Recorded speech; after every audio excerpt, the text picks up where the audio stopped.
Maria? Oi. Oi! Tudo bom? Tudo. Que bom. Tô pronta, tá? Então vamos começar? Pode ser? Vamos.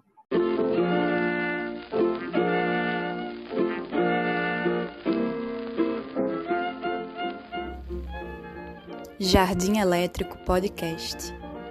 Nonsense, literatura e teatro, sem deixar de lado as frivolidades.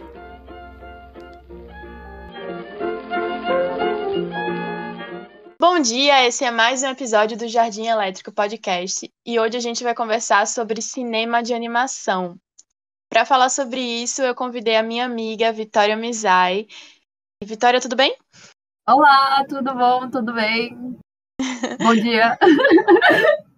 Para começar, Vitória, eu queria que tu se apresentasse para quem não te conhece, falasse um pouquinho da tua formação, da tua história. Apresente-se. Oi, eu sou a Vitória Messai, eu sou uma artista, animadora de São Paulo, capital. Tenho 25 anos e sou recém-formada do curso de Cinema e Animação da FAAP. Trabalho com uma animação com uma linguagem um pouquinho mais experimental, então eu sou lida às vezes como uma pessoa mais alternativa na parte da animação, mas eu tenho bastante interesse, né, no ato de contar histórias, né, e eu acho que a animação ela trouxe uma possibilidade de inventar mundos, né, que é muito interessante, então é isso, eu acho que eu sou animadora, mas principalmente eu sou uma contadora de histórias, né? Massa. Vi, como é que tu explicaria para quem não conhece, assim, tecnicamente, o que é o cinema de animação? Bom, até num lado mais técnico, o cinema de animação ele tem várias técnicas, né? Na verdade, ele é uma técnica de se fazer cinema, né? Existe sempre essa confusão de achar que a animação é uma categoria, é um gênero, quando na verdade a animação é uma técnica, né? É um modo que você faz cinema, né? E conta uma história. E a partir disso, ele tem um princípio básico que é desenho, né? Imagem por quadros, né? Então, na verdade, ao invés de gravar algo que está se movimentando, a gente captura os quadros, né? Essas imagens separadamente e cria uma sequência delas que dá essa impressão de movimento. Então, tem essa diferença de técnica aí que realmente não é um movimento sendo feito, e sim uma sequência de imagens de movimento, né? Então, normalmente é assim que a gente faz a animação. Então, tem vários tipos de técnica, mas é sempre a partir dessa coisa, de uma coisa estática, né? E a sequência delas cria essa noção de movimento. Não sei se deu. Deu? Deu para entender, sim. É parte do desenho, né? Então, inicialmente, ainda é feito assim ou agora é apenas por desenho digital?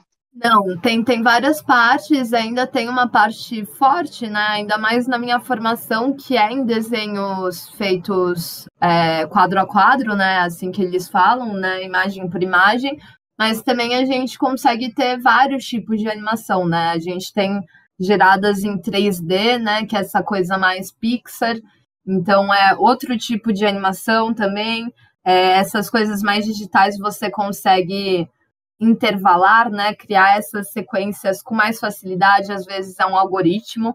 Então tem essa diferença realmente de uma coisa analógica para uma coisa mais digital. E também tem stop motion, por exemplo, né, que é uma coisa meio Tim Burton, né, que é aquela coisa Cora, não sei, esqueci o nome, Coraline, né? Então essa coisa também que é um bonequinho, realmente você cria todo um cenário e aí você vai articulando esses bonequinhos, tipo, minimamente, tirando fotos. Então é isso, assim, tirando essa parte mais do 3D, a maior parte das animações ainda são bem analógicas, como se fosse, né? Que é o stop motion, né? Esse das massinhas. Aí tu saberia dizer mais ou menos assim, qual é a origem? Quando foi que começou a surgir o cinema de animação, a história? Bom, tipo, não tem uma data muito certa, sim, tem as primeiras animações, assim, que realmente já tinha essa base que a gente está falando, essas sequências, mas antes mesmo a animação ela estava mais presente nessa coisa do pré-cinema, né? Então eram essas imagens projetadas normalmente dessa forma, então muita coisa se misturava com a animação, né? Então antigamente a câmera ela criava esses fotogramas, né, e essas sequências para dar essa noção de movimento. Até hoje, né, o funcionamento da câmera é assim, a gente fica na frente de uma câmera e se movimenta, mas na verdade a câmera ela capta como se fosse uma animação também. Então ela pega cada quadro, cada imagem e vai convertendo. Então nisso a gente tem vários brinquedos óticos, né? Mas a gente tem muitos objetos, né, que tem essa parte da experimentação óptica, por exemplo, o praxinoscópio, ele também foi feito pelo Émile Renault, que na verdade é esse cara que foi um dos promissores da animação, né, que tinha essa coisa de abordar, sabendo, né, da criação da câmera e dessa abordagem da câmera pelo fotograma, o Émile Renault começou a criar essas experimentações, né? Então, naquela época, 1877, 1880, você vê muito das pessoas, sei lá, gravando um cavalo correndo, para ter essa noção de fisionomia, também ver se a câmera ela é capaz de pegar todos esses movimentos. Então, isso já, querendo ou não, era um pré-cinema, mas também era uma pré-animação, né?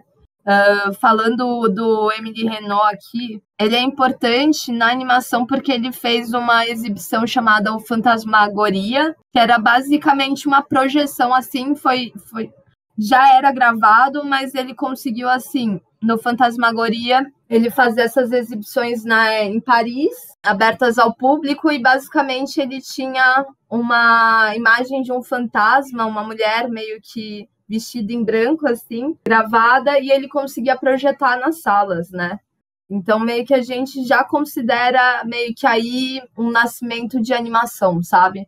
Dessa coisa de projetar e ter uma coisa fantasmagórica, mas ainda ter aquela parte técnica dos fotogramas, assim. Isso é que ano? Tudo é na década de 80, né? 1880. Eu acho que a fantasmagoria foi 1887. Uns 5 anos antes dos irmãos Lumière, né? Fazerem, tipo, foi uns 7. Não sei se chega a ser nem essa quantidade de tempo, mas foi uma coisa que já pegou todo mundo, né? Esse cara do praxinoscópio, né? O Émile Renault, ele realmente estava mais articulado, ele estava mais relacionado com essa pré, né? Esse pré-cinema, então é realmente essa dissecagem dessas imagens, né? Então, entender como elas funcionam. Olha, o praxinoscópio foi em 1877. A primeira exibição do Fantasmagoria foi 26 de outubro, se eu não me engano. 26 ou 27 de outubro. E aí que a gente considera como se fosse a data da animação, né? Como se fosse a primeira animação mundial, assim. E tu se formou agora, né? No curso de animação. Como é o curso de animação, assim, academicamente? Olha, muito legal.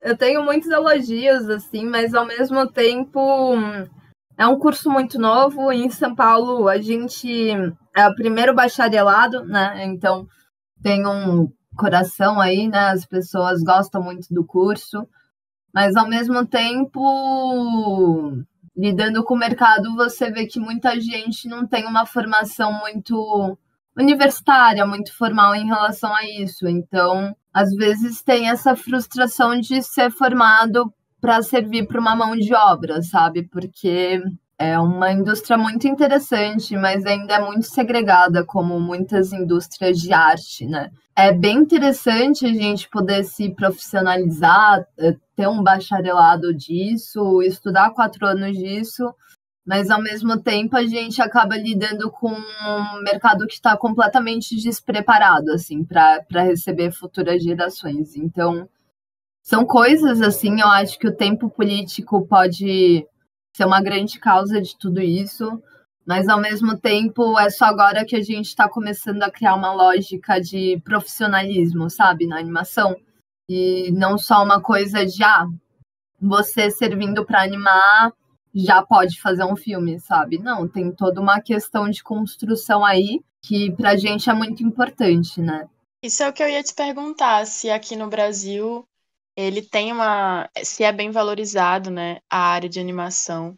Como é que faz para ter visibilidade desses filmes? Se você tem que sempre só torcer para ele passar em algum festival, ou se tem como colocar em algum outro lugar. Como é que funciona? Com essa mesma base de cinema mesmo, Maria, é bem isso. A gente normalmente, ainda mais recém-formados da nova geração, normalmente eles fazem o filme com a câmera na mão e, tipo, o coração meio que sangrando, sabe? E espera que isso pague. E eu acho que é muito lindo, assim, mas é também muito desgastante. Eu acho que todo mundo, querendo ou não, vai ter alguma hora contas apagadas, assim. Então, é muito difícil ficar nesse lugar de artista, né? Ah, eu sou um diretor, então eu tenho que fazer isso. A gente pode até tentar, né, com editais, sabe, fomentos à cultura, à educação, mas é muito difícil, assim, o lugar que eu realmente encontro para ter essa liberdade, né, para poder exercer um pouco dessa realidade de diretor de cinema, é normalmente através de instituições, sabe? É, às vezes, podendo fazer uma escola, um curso, porque isso me dá um motivo para servir como um trabalho de conclusão, mas também tentar algo num festival. É isso, né? Eu acho que o pessoal acaba encontrando duas opções, que é ou trabalhar em algo que você não está tão interessado, ou até está interessado, mas é trabalhar como se fosse uma mão de obra mesmo. É isso, né? Aquele trabalho que você faz no escritório freneticamente, e às vezes sempre tendo que cumprir um prazo, então, sabe, é tudo acima de você, assim, né? É tudo acima da sua humanidade, você botar desenhos animados acima de tudo, sabe? O que é bem absurdo. E também tem essa possibilidade de você fazer seus próprios filmes e tentar algum tipo de financiamento público, né, coletivo, uma vaquinha. Mas eu acho que agora, na situação que a gente está, pelo menos em São Paulo, está um pouco difícil, assim, conseguir esse financiamento. E mesmo quando a gente tem ele de fomentos e editais do PROAC, eles não conseguem cumprir o custo da animação. E isso é muito importante da gente falar, né? Muitas vezes, como a gente tem uma falta de profissionais da animação numa Ancine, ou tendo uma relação direta em relação aos editais, a animação acaba, às vezes, pegando o mesmo recurso que um documentário e um cinema, sendo que não dá para ser o mesmo dinheiro, assim, sabe? A animação é muito cara. Qual é o custo, assim, mais ou menos, para fazer um curta de animação, digamos? A gente vê muitos profissionais, né, que são famosos, que são respeitados aqui no mercado, e normalmente eles passam com o PROAC 50 mil ou 20... Não, normalmente é o de 50 mil, que é o prêmio estímulo, né? Que eles acabam dando para os cineastas. E, bom, a maioria não consegue cumprir. Em relação a custo, tem o custo, mas, na verdade, eu acho que é principalmente uma relação de tempo, né? Você com um documentário e com um live action, que é assim que a gente fala em inglês, né? Mas é o cinema de imagem real, que seria o cinema mesmo, né? Esse cinema que a gente usa atores. Você, dependendo do seu orçamento, em uma semana você já consegue fechar um estúdio, e dependendo se você tem um filme de 5 a 7 minutos, normalmente é um curta, você consegue fazer um curta, sabe? Às vezes em uma semana você consegue fazer um filme. Na animação, o problema é que a gente leva muito tempo. Assim, a maioria das pessoas que estão no mercado, elas usam uma técnica mais tradicional, mais analógica. Então, normalmente, um filme que duraria no cinema real 1 ano para fazer, na animação acaba levando 2 anos, 2 anos e meio. Então, o custo acaba vindo muito daí também, né? Que o tempo, o processo é diferente, não é tão automático.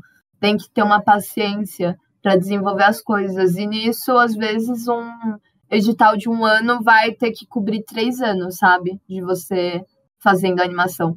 Então, o pessoal, eles realmente fazem movimentos, assim, incríveis. Eles são quase circenses para conseguir manobrar esses custos, sabe? E, tipo, sustentar por 2, 3 anos a um ponto que consiga cobrir toda a produção. É muito difícil, assim. Caramba, realmente é muito tempo, né? É isso, é triplicar o tempo, né? Então, acho que além da parte técnica do recurso, que é diferente, também tem a questão do tempo, né? Que não é tão boa. E tu também é ilustradora, também desenha, também pinta.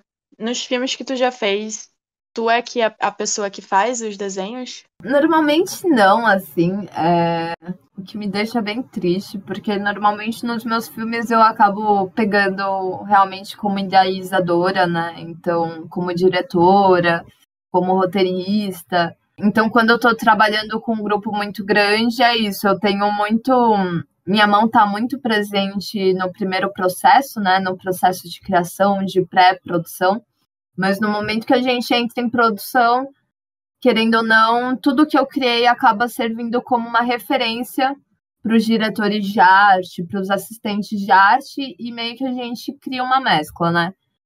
Normalmente é sempre assim, o diretor de arte vai seguir essa identidade visual do projeto, né? E com os assistentes eles vão criando.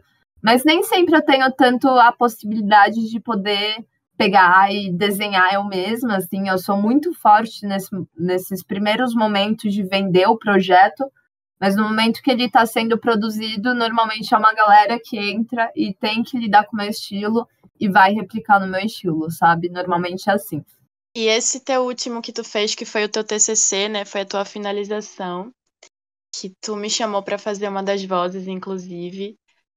Eu queria que tu falasse como foi o processo desse filme, sobre o que se trata, quanto tempo demorou também para ele ser feito. Conta pra gente. Então, esse projeto, na verdade, que eu chamei a Maria para fazer parte, né? Ele foi meu projeto de conclusão de curso, né, da faculdade. Basicamente, ele era um projeto criado por um colega muito próximo meu, Dani Lobo. E ele me convidou, né? Porque eu tinha essa coisa plástica, né? Eu tinha essa coisa artística que falava muito com o projeto, assim.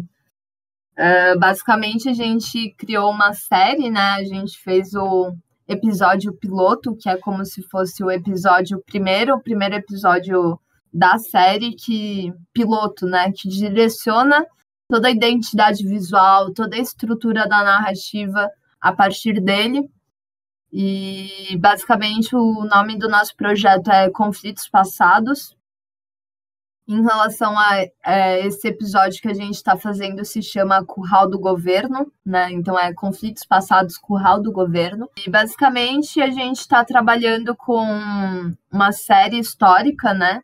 De eventos históricos focados na América Latina, que nem sempre eles foram um currículo disciplinar, né? Então, nem sempre a gente viu essas coisas na escola. Cada episódio é antológico, então são episódios que começam e terminam no mesmo episódio, então não tem uma continuação.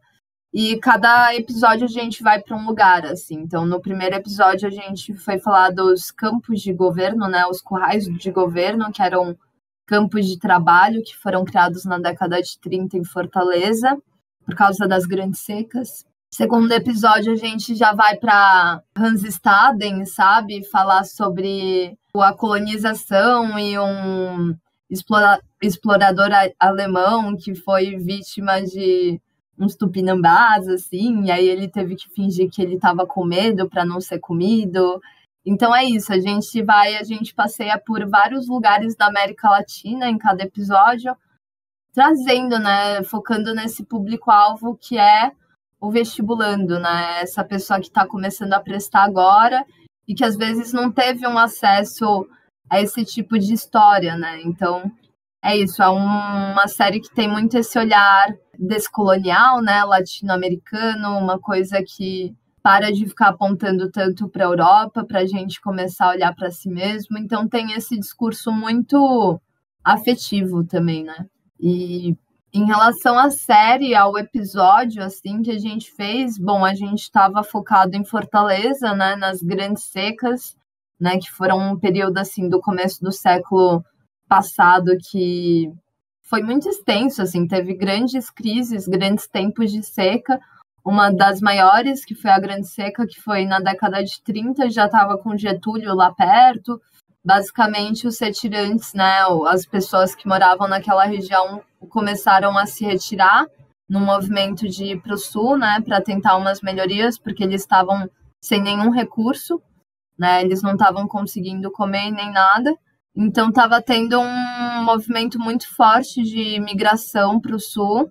E meio que o governo, vendo isso de Fortaleza, resolveu começar a direcionar essas pessoas para esses campos de trabalho, para trabalhar numa possível, fazer um expansionismo da cidade, né, do centro cultural de Fortaleza. Então eles começaram a botar essas pessoas para criar estrada, para criar centros, não centros culturais, né, mas para trabalhar no centro. Sempre olhando, tipo, com uma referência muito forte em Recife, né? Como Recife estava naquela época, como Recife era um centro cultural muito forte, assim, e como era uma cidade que prometia muita coisa, assim. E Fortaleza estava querendo replicar isso e acabou usando esses retirantes que estavam nesse movimento de tentar melhorar a vida deles para melhorar a cidade deles, né? Então foi um interesse completamente elitista. Eles botaram, era isso, né? Eles botavam as pessoas num campo como se fosse muita gente, assim, tipo, tem casos de campos de trabalho que tinham 200 mil pessoas, assim, era muita gente, tipo, então tinha todo um problema de racionamento de comida, eles recebiam ração, eles recebiam algumas vacinas, aí eles recebiam umas roupas, mas ao mesmo tempo tinha muita violência, né? Era muita gente em um lugar muito pequeno. Então é isso, assim, tinha muito caos e não tinha realmente um gerenciamento certo dessas pessoas. É muito louco porque a gente fica, às vezes, aprendendo sobre o nazismo, ou a Revolução Russa e os campos de trabalho, sabe, da União Soviética, mas a gente, às vezes, não tem uma noção que isso aconteceu aqui, sabe, e numa fase tão importante pra gente, assim, como país, né, era uma fase que o Brasil estava se expandindo muito, estava tendo toda uma coisa da Constituição, a criação das rádios, a criação das estradas. Então, tudo era muito territorial, né? Era tudo uma demarcação territorial. E, querendo ou não, essa criação desses campos de trabalho também era, assim. Mas é isso, tipo, a gente acabava misturando muitas técnicas nesse projeto, né? Que eu acabei convidando a Maria para participar. A gente basicamente usa 3D com 2D, né? O 2D é essa animação mais tradicional. E é uma doideira o que a gente faz. A gente bota 2D dentro do 3D e mistura muitas estéticas. Então a gente tá com uma estética de cordel, ao mesmo tempo que a gente tá com uma estética mais de cartoon, ao mesmo tempo que a gente tá com alguma referência na Tarsila do Amaral e os operários, sabe? E esse episódio ele vai ao ar dia 19 de janeiro. Será que estaria disponível o piloto pra gente assistir, não? Na verdade, assim, a gente tá nessa coisa de finalizar ele, né? E aí é realmente isso, tipo, essa finalização seria lá pelo dia 19, que a gente ia começar aí para fechar, mas agora ele realmente vai ficar num reduto de festival, assim, é o nosso objetivo mesmo. Tem que dar esse tempo, assim. Aqui tem o Animage, né? Que sempre tem o festival de animação Animage, que tem os dias que a gente vai assistir no cinema só os filmes que passaram pra ele. Você conhece? Você já foi? Já. Ai, que legal. Eu conheço a Animage, né? Eu trabalhei uma parte grande parte do meu último ano eu fiquei coordenando como se fosse, né, a equipe na parte de jornalismo, né? A gente tem um curso de jornalismo da FAAP e dentro desse jornalismo, desse curso de jornalismo, a gente tem um laboratório de jornal. Então, a gente meio que tem um jornal estudantil e dentro desse jornal estudantil a gente tem uma parte de animação. Então, eu conheço sim, já vi como que é, já tenho alguns conhecidos realmente, já sei identificar quem está fazendo esse rolê, porque, né, a animação, querendo ou não, é meio que pequena, então quando você começa a conhecer as pessoas, você sabe quem tá fazendo as coisas, assim. Então é uma galera meio que conhecida, assim, né, que tá há muito tempo presente na animação. E é um festival muito bonito, assim, é muito gostoso ver isso E seria acontecendo, né? ótimo ver esse filme, né, que tem toda essa temática também Nordeste, ver ele aqui no Cinema São Luís, no Festival Animage, seria muito incrível. E Vi, deixa eu te fazer uma pergunta agora sobre os teus projetos pessoais. Como seria um filme assim dos teus sonhos que tu planeja fazer? Como seria a estética? Como seria o tema? Como tu imagina assim? Amiga, o filme dos meus sonhos seria com uns 100 milhões, assim, para poder rodar no mundo. Porque senão é muito difícil, sabe? Se você não tiver um dinheiro real, né, que nem uma Hollywood tem, é muito difícil disputar com eles, assim, né? Então, realmente, para viralizar, a gente teria que ter um orçamento igual deles. Mas, eu não sei, cara, porque eu tô cada vez mais indo pro documentário também, né, Maria? Tipo, todas as minhas animações, elas eram uma forma de ensaio, mas também era uma forma de documentário, mesmo que fossem documentários animados, né? E eu acho que o filme dos meus sonhos talvez estaria nesse lugar, né? Do documentário, meio que se encontrando com a animação. Talvez uma coisa meio oscilada para Roger Rabbit, sabe? Não sei se Sim. você já... Sim, né? Então, eu não sei, eu acho que se eu fosse fazer um filme dos meus sonhos, talvez seria tentando algo assim, porque eu acho que é muito interessante, assim, essa estética de misturar um ator real com um desenho animado. A gente até recentemente lançou, né, o Space Jam, né, agora que tem essa coisa de ainda misturar um pouco, mas eu não sei se é a mesma coisa dos anos 90, assim. Eu também gosto dessa coisa de misturar. Eu adoro misturar animação com filme, né, com imagem real. Se bem que eu acho que tem poucos, né, que fazem exploram esse lugar. Não sei se tem alguma coisa a ver com orçamento, mas eu vejo Exato. pouquíssimo. É muito difícil também, né, Maria? Eu acho que realmente que a gente saiba que chega para o público É um ou dois, assim mesmo. E é uma pena, porque é muito interessante, tipo, eu sei que Roger Rabbit, na época deles, assim, foi tudo muito caro. Como sempre, né? A animação é caro, não tem como.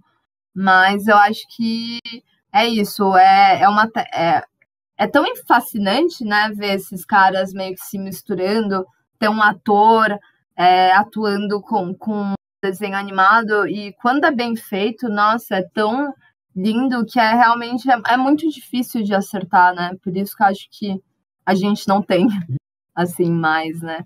Mas é uma coisa que eu realmente é lindo quando acontece, né? Então, se eu tivesse todas as condições num lugar de sonho assim, eu acho que com certeza eu pensaria num filme desses, assim. E agora eu queria que tu indicasse alguns filmes de animação pra gente assistir. Puta, pra me fuder, porque eu não vejo tanta animação. Não, eu sou uma pessoa horrível, assim, né? Não que eu sou uma pessoa horrível, mas assim, são muitas poucas coisas que eu realmente gosto. Acho que atualmente a gente tem um mercado que, pelo menos os meus colegas, eles estão completamente no mangá, no anime, e é uma coisa que eu não gosto, assim, né? Não converso, então eu sempre tava num Bergman, num Almodóvar, enquanto tava todo mundo falando de Cowboy Bebop, né? Mas da animação tem coisas que eu gosto muito que são incríveis, assim, né? Que sempre foram muito fortes pro meu jeito de fazer cinema. Você já ouviu falar de Páprica? Eu amo Páprica. Então, é o Satoshi Kon, É né, o mano? Satoshi Kon. Não, eu sou muito fã do Satoshi Kon. Mano, o Satoshi Kon, ele é o pai. Ele é o pai, entendeu? Tipo, não tem outra coisa igual o Satoshi Kon, tá ligado? Por isso não assisto mais nada, assim, tipo, pra mim, realmente, o que eu indicaria para as pessoas com uma estrela dourada é Páprica, né? Páprica, pra mim, é uma coisa, assim, fascinante, porque Eu amo Páprica, mas eu acho que eu gostei mais de Perfect Blue. então, o pessoal ama Perfect Blue. Eu não vejo tanta pira de Perfect Blue. Talvez por uma questão de redes sociais, sabe? Tipo, acho que o Perfect Blue ele é muito atual. Talvez eu não tenha entendido tanto o Perfect Blue, sabe? Tem muito esse risco também, porque as narrativas do Satoshi Kon são muito complexas, assim. Eu gosto muito de Páprica porque tá nesse lugar dos sonhos, né? Tá num lugar mais absurdo, que é um lugar que eu realmente me sinto muito familiarizada. E tem toda uma relação também do personagem, né? Do investigador, né? Com o cinema, né? O trauma dele com o cinema. Então, ele tentando resolver esse trauma, tipo, não sei, no momento que, mano, o personagem dele tava naquele cinema, eu já ficava muito emocionada, já ia para um lugar muito afetivo para mim. Então, Páprica, para mim, realmente é um lugar que bate muito no afetivo, assim.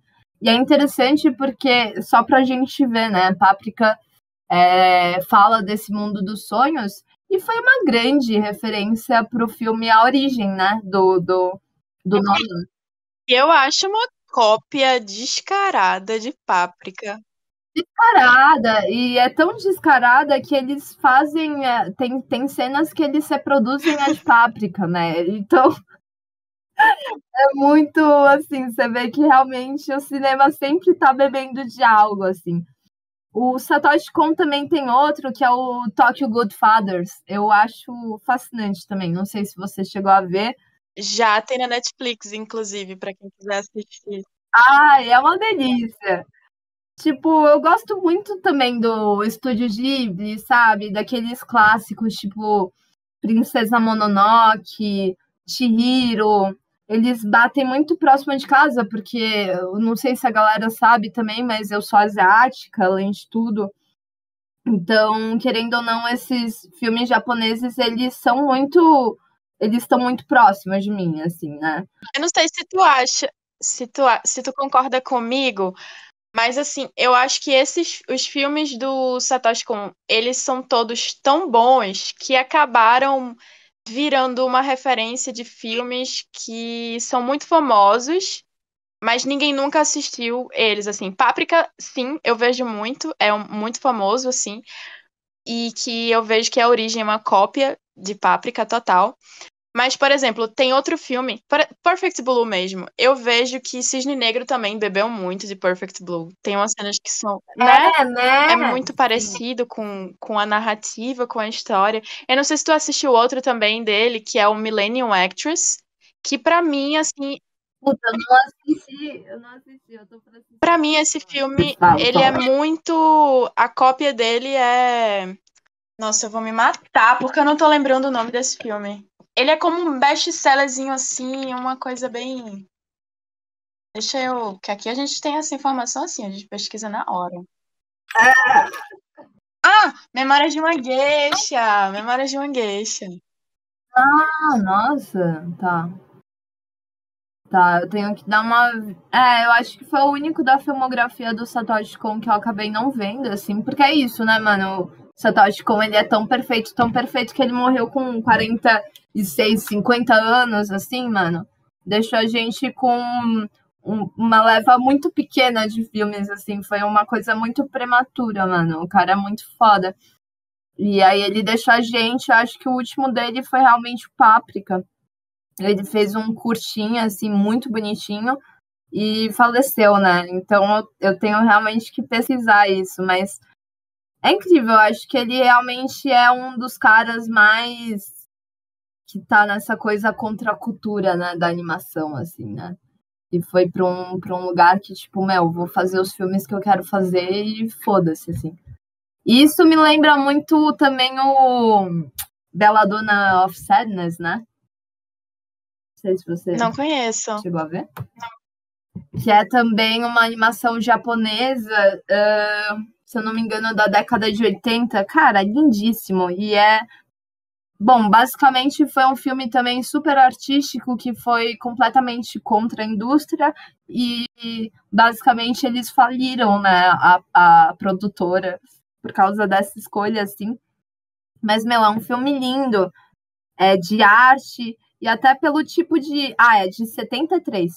Eu tô vendo aqui. E, bom, não, olha esse visual, tipo, basicamente a história é sobre meio que uma menina que acaba sendo violentada, assim, então a partir dessa agressão que ela acaba vivenciando com o corpo dela, ela acaba tendo interações com o demônio, assim, então é uma coisa quase que bruxaria contemporânea, sabe, porque você vê uma mulher sofrendo uma violência, sabe? Uma agressão e ela meio que sendo jogada na fogueira como se fosse uma bruxa. Então, todo o filme é muito mais ela lidando com trauma e também como ela é recebida pela sociedade.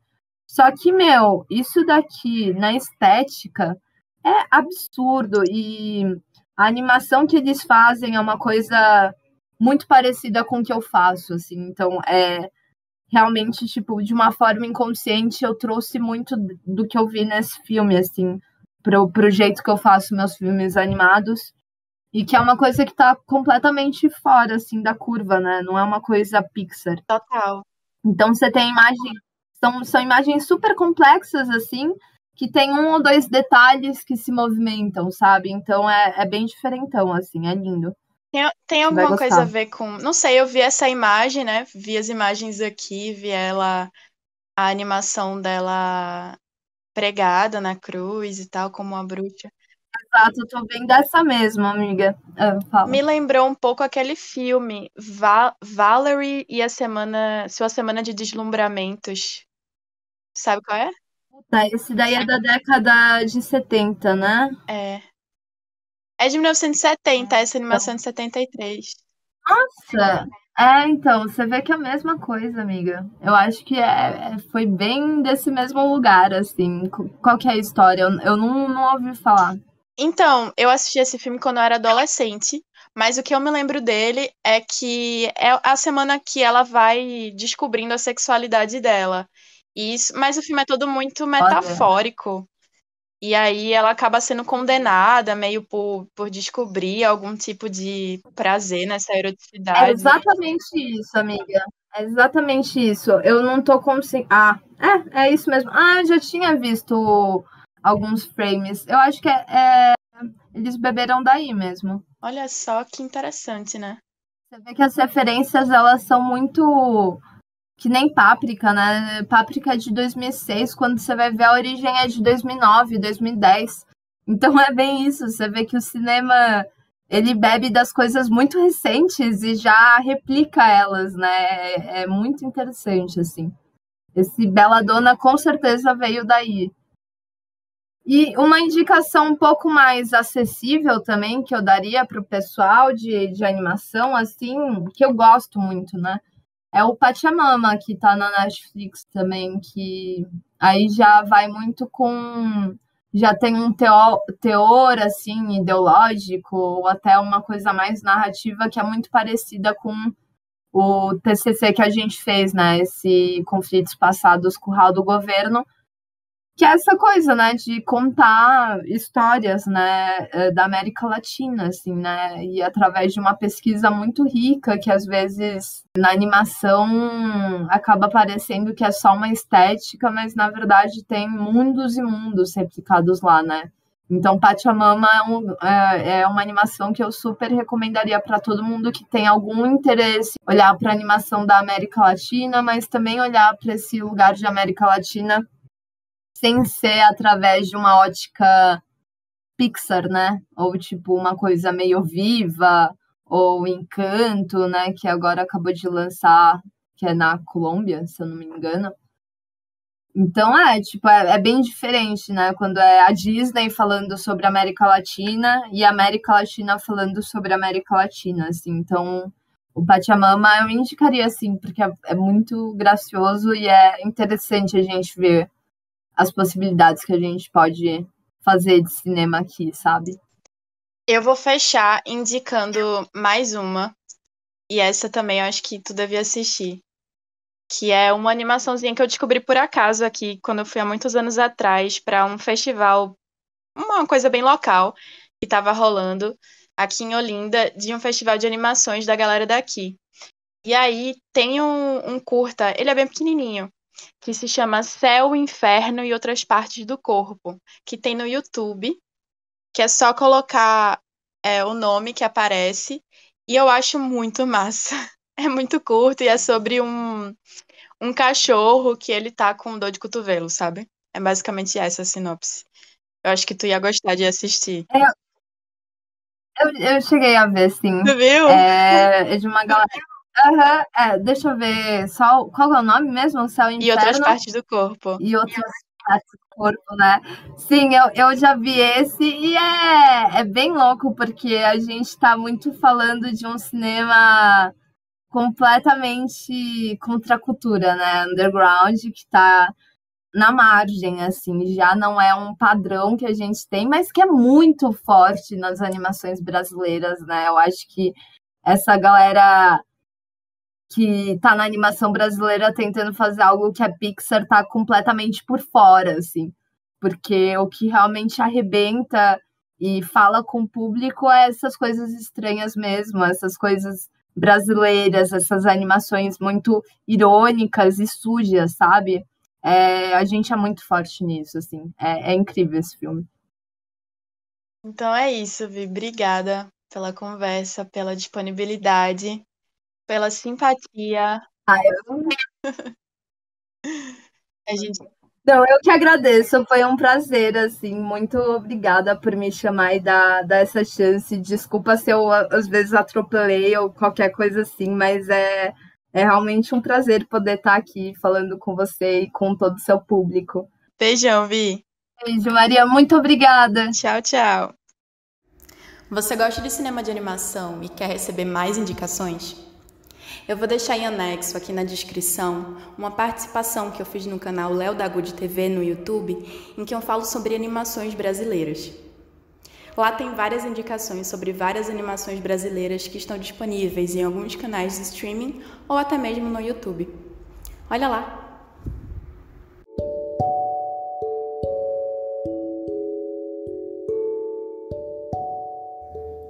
E se você gostou do programa e quer me ajudar de alguma forma, envie o teu feedback com algum elogio, crítica ou sugestão para o Telegram do programa. É só digitar Jardim Elétrico Podcast. Não tem mistério, é fácil de encontrar. E se você quiser me ajudar financeiramente com alguma quantia, acesse o Apoia-se do programa. apoia.se/Jardim Elétrico Podcast. Obrigada.